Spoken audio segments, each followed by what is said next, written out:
जय माँ काली मित्रों, आपका हमारे चैनल माँ काली माँ दुर्गा शक्ति संवाद में स्वागत है।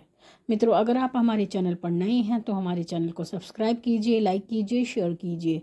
साथ ही नोटिफिकेशन बेल को भी प्रेस कीजिए, जिससे हमारी आने वाली वीडियोस का नोटिफिकेशन आपको तुरंत मिल जाए। मित्रों, आज का जो विषय है वो विषय ये है कि हम कैसे पता करें कि हमको खिलाया पिलाया गया है। खिलाया पिलाया, खिलाई पिलाई क्या होता है, कैसे ये कार्य करता है और इसके क्या संकेत होते हैं और हमारे अंदर क्या लक्षण दिखाई देते हैं, जिससे हम पता कर सकते हैं कि हमें कुछ खिलाया पिलाया गया है। पहली बात तो ये हमें ये समझना होगा कि खिलाया पिलाया क्या होता है। देखिए, आप सभी जानते हैं, तंत्र एक ऐसी विद्या है जिसके माध्यम से सब कुछ संभव है। लेकिन आपके पास चाकू है, माँ भगवती ने चाकू दिया है, अब आप उसका क्या प्रयोग करते हैं ये आपके ऊपर निर्भर करता है। इसीलिए कुछ लोग अच्छी चीज़ों का गलत प्रयोग करते हैं। जिस प्रकार से तंत्र किया जाता है, काला जादू किया जाता है, जिसमें आपके मान लिया कोई कपड़े काट लेता है, कोई बाल चुरा लेता है, या फिर लौंग के माध्यम से, सरसों के माध्यम से, बहुत सारी चीज़ें हैं जिस पर हमने वीडियो बना रखी है, आप उसको सुन सकते हैं। तो अलग अलग चीज़ों के माध्यम से आपको तंत्र किया जाता है। तो एक माध्यम जो तंत्र का होता है, यानी तंत्र करने का, जादू टोना करने का, वो ये होता है, वो होता है खिलाई पिलाई। यानी आपको खिला पिला करके कोई एक बुरी शक्ति आपके शरीर में प्रवेश करा दी जाती है। खिलाई पिलाई में आपको कुछ भी खिलाया जा सकता है। आपको जल पढ़ के पिलाया जा सकता है, सादा पानी, अगर कोई आपको पानी पिलाता है तो उसके माध्यम से भी आपका तंत्र हो जाता है। आपको कोई मिठाई खिलाता है और विशेष रूप से सफ़ेद मिठाई खिलाता है तो उसके माध्यम से भी आपको तंत्र हो जाता है।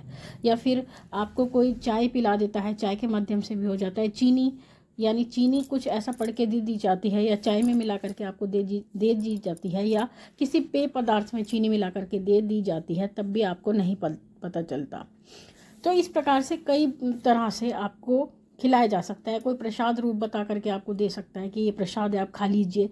तो प्रसाद को तो वैसे भी व्यक्ति भक्ति भाव के साथ खा सकता है और खा लेता है, तो उसके तरह से भी आपको ये खिलाई पिलाई की जाती है। तो इस तरह से अलग अलग प्रकार से आपको अभिमंत्रित चीज़ें या पढ़ी हुई चीज़ें या तंत्र की हुई चीज़ें आपको खिला दी जाती हैं।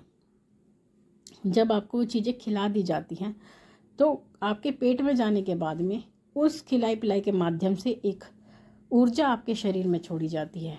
एक ऊर्जा का प्रवेश आपके शरीर में कराया जाता है और वो ऊर्जा आपको परेशान करती है, आपको बीमारियां देती है और उसके अलग अलग लक्षण होते हैं।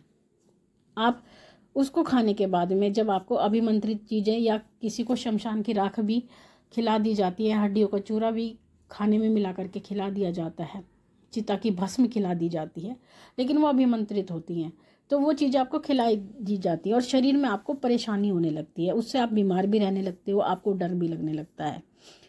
तो कुछ ऐसे संकेत होते हैं जिसके माध्यम से हम स्वयं पता कर सकते हैं कि हमको क्या किसी ने खिलाए पिलाए तो नहीं है। कुछ ऐसे लक्षण होते हैं जिससे आप पता कर सकते हैं कि हमें किसी ने कुछ उल्टा सीधा अभिमंत्रित करके खिलाए पिलाए तो नहीं है, जिसके माध्यम से हमारे ऊपर तंत्र किया गया है या काला जादू किया गया है। सबसे पहले बात, जब आपको खिलाया पिलाया जाता है तो उस समय पर जो भी सकारात्मक शक्तियाँ होती है उनसे आप बचते हो। उनके दी हुई कृपा की जो वस्तुएं होती हैं उनसे आप बचने लगते हो। तो इसी प्रकार से जब आपको कोई व्यक्ति जल पिलाता है, यानी कोई साधक होता है, कोई ऐसा व्यक्ति जो अच्छा साधक है, 10 महाविद्या की साधना करता है या बजरंग बाण का पाठ करता है, राम रक्षा स्तोत्र का पाठ करता है, और उससे अभिमंत्रित करके, या आपको स्वयं भी अगर आपको कोई परेशानी है तो उसके लिए आपको कहा जाता है कि आप बजरंग बाण का जल बना के पीजिए, राम रक्षा स्तोत्र का जल बना करके पीजिए, या सीताराम का जल बना के पीजिए, यानी अलग अलग तरीके से आपको बताया जाता है।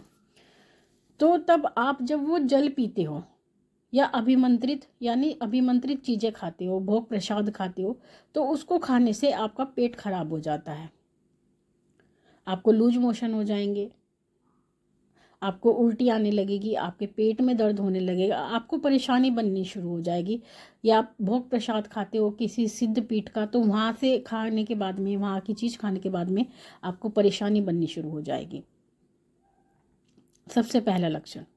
दूसरा लक्षण, कोई साधक कोई ऐसा साधक जो सिद्ध साधक होते हैं, आप उसकी दी हुई चीज़ों को लेना नहीं पसंद करेंगे। अगर आपको वो जल देता है तो आप उसके हाथ से जल पीना नहीं पसंद करेंगे। कोई आपको खाने को देता है तो आप खाना पसंद नहीं करेंगे। तो ये भी एक लक्षण होता है। अचानक से आपकी हृदय गति बढ़ जाती है, यानी जो आपकी हार्ट बीट होती है वो अचानक से बढ़ जाती है। जैसे आप रात को सो रहे हो, रात को सोते समय आपकी हृदय की गति बढ़ जाएगी, आपकी धड़कन तेज हो जाएगी, आप जाग जाओगे। या सुबह के समय जो देवताओं का समय होता है उस समय पर आपकी हृदय गति बढ़ जाएगी। शाम का समय जब देवताओं का समय होता है, सकारात्मक ऊर्जा जब इधर उधर भ्रमण करती हैं, तो उस समय पर आपकी जो हृदय की गति है वो अचानक से बढ़ जाएगी।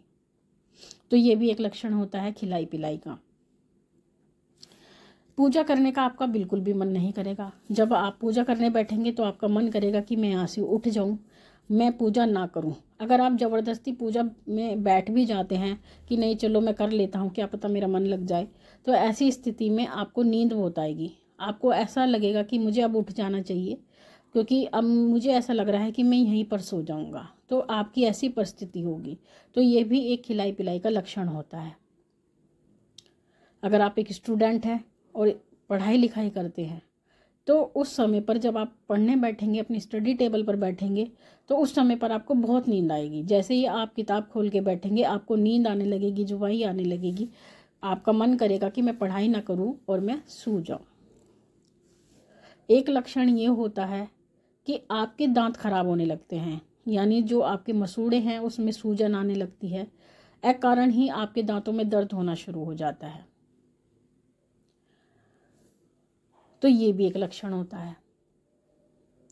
अगर आप किसी सिद्ध स्थान पर जाते हैं, अगर आप किसी सिद्ध पीठ पर जाते हैं तो उस सिद्ध पीठ पर आप जाना नहीं चाहेंगे। यानी अगर आपको कोई कहेगा कि चलो अब मंदिर चलते हैं, जैसे कि आप किसी भी सिद्ध स्थान पर पहुंच चुके हैं, जैसे आप वैष्णो देवी जाते हैं, वहाँ पर जा कर के जैसे ही आपको कहेंगे कि अब भवन में जाने का समय है, तो आपका मन करेगा मैं यहाँ से भाग जाऊँ, मैं उस भवन में ना जाऊँ। आप वहाँ से भागना चाहेंगे, आपका मन बिल्कुल नहीं लगेगा उस स्थान पर। आपको ऐसा लगेगा कि मैं यहाँ से चल देता हूँ। अगर आपके साथ ये परिस्थिति है तो आप समझ जाना कि आपको खिलाई पिलाई किसी ने कर दी है। तो ये महत्वपूर्ण लक्षण होते हैं। एक लक्षण ये भी होता है, स्त्रियों के साथ में ये विशेष रूप से होता है। अगर स्त्रियों के साथ में खिलाई पिलाई होती है तो उनकी नाभि के नीचे दर्द होना शुरू हो जाता है। यानी अगर आप कुछ खा लेते हैं, अभिमंत्रित चीज़ किसी के हाथ की दी हुई खाई है, ऐसा नहीं है कि आप केवल यही सोच ले कि तंत्र मंत्र किया है, आप डॉक्टर की भी जांच कराएं। हम अंधविश्वास में बिल्कुल भी नहीं मानते हैं कि कोई भी व्यक्ति अंधविश्वास करे।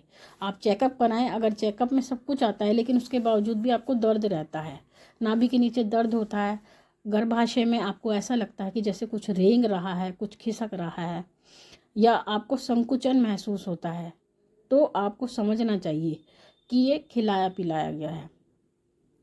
और कई स्त्रियों की जो नाभि होती है वो खिसक जाती है। तो ये भी एक लक्षण होता है कि आपको कुछ खिलाया पिलाया गया है। तो ये कुछ महत्वपूर्ण लक्षण होते हैं। और जिन व्यक्तियों को खिलाई पिलाई की जाती है, जब उनका इलाज किया जाता है, जब उनका इलाज किया जाता है और इलाज के समय पर ही जिस प्रकार से उनको अभिमंत्रित नकारात्मक चीज खिलाई गई थी, उसी प्रकार से उनको अभिमंत्रित सकारात्मक वस्तु, यानी अभिमंत्रित जल, अभिमंत्रित प्रसाद उनको खिलाया जाएगा। तो वो खाते ही या तो उनका पेट खराब हो जाएगा, उनको लूज मोशन होंगे, उनके पेट में मरोड़ उठेगी, क्योंकि जो पेट में खिलाई पिलाई के माध्यम से जो ऊर्जा भेजी जाती है वो आपके पेट में बैठती जा करके। तो जो खिलाई पिलाई द्वारा तंत्र किया जाता है उसमें सबसे ज़्यादा जो चीज़ परेशान करती है वो पेट ही करती है।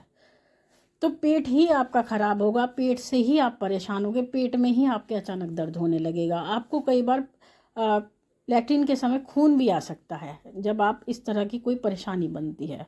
तो ऐसे कई कारण होते हैं जिसके माध्यम से आप पता लगा सकते हैं कि आपके ऊपर खिलाई पिलाई हो गई है।